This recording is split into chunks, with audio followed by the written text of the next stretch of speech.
वाले खूनी मंडी के ऊपर एक वीडियो। ये हमारे खूनी मंडी भाई ने बनाई है।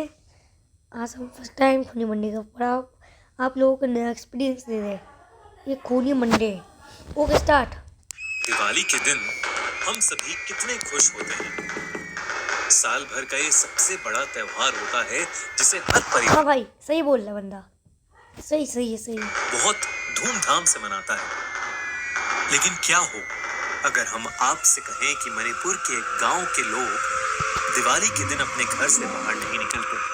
क्या हो कि अगर हम आपसे कहें कि एक ऐसा गांव है जहां दिवाली खुशी का नहीं बल्कि खौफ का भैया क्या बोल रहे हैं? बहुत अच्छे से त्योहार होता है। मणिपुर के उस गांव में अब से लगभग 400 साल पहले एक बेहद सुंदर औरत रहा करती थी जिसे काला जादू आता था। ये चुड़ैल लग रही है। गौर से देखे कौन है ये चुड़ैल? कोई भूत बड़ी है। गांव वालों को उसके बारे में पहले से पता था, लेकिन कोई भी उसे रंगे हाथों नहीं पकड़ पाता था। उस औरत ने गांव के एक हट्टे कट्टे पहलवान से शादी कर ली थी जो पूरी तरह से उसके वश में था। उस औरत के 2 बच्चे थे जो कि उसे बहुत दो नहीं 3 बच्चे थे। वो एक जीडी। वो औरत अपने बच्चों पर काला जादू करती थी ताकि उसके बच्चों के पास भी काली शक्तियां आ सके और वो आगे चलकर उस गांव पर राज कर सके। ये बात किसी तरह से गांव वालों को पता लग गई, इसलिए गांव वालों ने मिलकर उसके दोनों बच्चों को चुरा लिया और उन्हें बांधकर नदी में फेंक दिया। वो औरत अपने बच्चों अब ये नहीं छोड़ेगी किसी को। हाँ देखना, कल जादू आएगी, खा जाएगी, सबको खा जाएगी। हमें खाना आएगी। को शाम को खोजते हुए नदी के पास पहुंची और तभी उसे नदी के बीच में तैरती हुई उसके बच्चों की लाशें दिखाई दी। वो अपने बच्चों की लाशें देखकर जोर जोर से रोने लगी और उसने कहा कि वो उन सब से रो रो रो रो और रो और रो और रो रो रो अरे रो क्यों?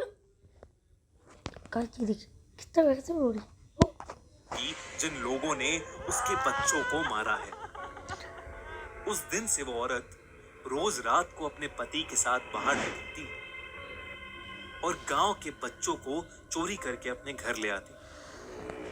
इसके बाद वो उन्हें सुलाकर उनमें अपने बच्चों की आत्मा डालने की कोशिश करती। उसका जादू अभी इतना भी मजबूत नहीं था कि वो क्या कर रही है? ये गौर से देखे इस नूबड़ी को। नूबड़ी मरे हुए इंसान को जिंदा कर सके। इसीलिए बहुत बार वो अपने बच्चों की आत्मा को जो कोशिश कर रही है, कोई और आगे ना खा जाएगा। बच्चों के शरीर में डालने में नाकामयाब हो जाती थी, जिससे उन बच्चों की मौत हो जाती थी। गांव के सारे बच्चे जब एक एक करके गायब होने लगे तो उन गांव वालों को शक हो गया कि जरूर वो औरत ही उन्हें ले जाती होगी। लेकिन दिवाली की रात उन गांव वालों का शक यकीन में बदल गया।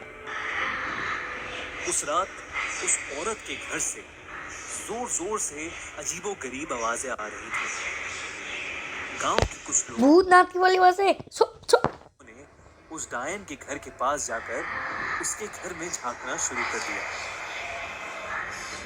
उन्होंने देखा कि वो औरत 2 बच्चों को जलती हुई आग के बगल में बांधकर कुछ मंत्र पढ़ रही थी।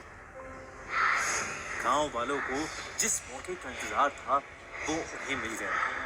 वो पूरी तैयारी के साथ उसके घर में घुसे और उस औरत को और उसके पति को एक खंबे से बांध दिया। वो औरत चिल्ला चिल्ला के बोल रही थी कि आज वो दिन था जब उसके बच्चे उसे वापस मिल जाते।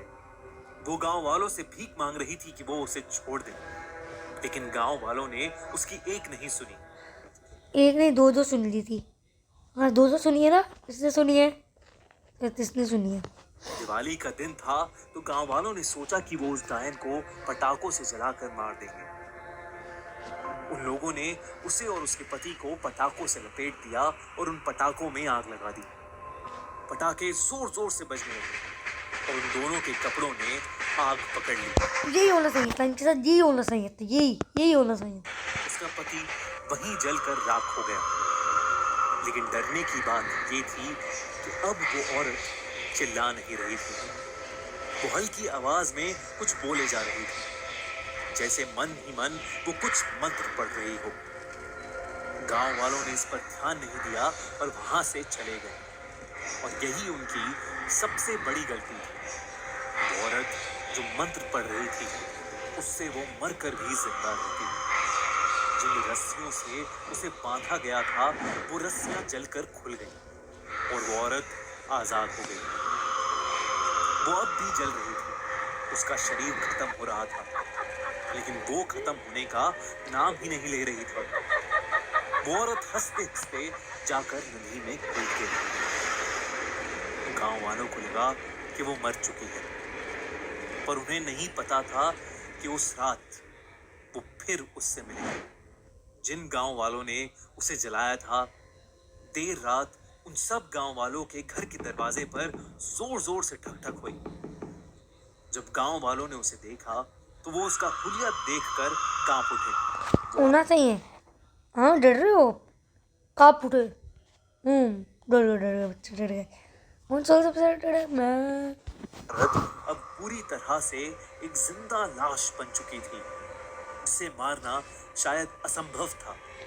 उन सभी ने अपनी जान की भीख मांगी, लेकिन उसने किसी को नहीं छोड़ा। उस रात के बाद से हर दिवाली को वो औरत उस गांव में दिखाई देती है। पूरे गांव में जो भी आदमी सबसे पहले पटाखे जलाता है, वो उसके घर के बच्चों को उठा ले जाती है। हाँ, ले जा, सबको उठा ले, सबको उठाना, जा उठा। तो इस दिवाली जब आप अपने परिवार के साथ सेलिब्रेट करें, तो ये याद रखिए कि आप कितने खुशनसीब हैं जो आप उस गांव में पैदा नहीं हुए। खूनी मंडी टीम की तरफ से आप सभी को दिवाली की हार्दिक शुभकामनाएं। हाँ। हैप्पी दिवाली। बाय। गाइस, आज की वीडियो तक इतना ही। आपसे बाय बाय, टाटा, सी यू।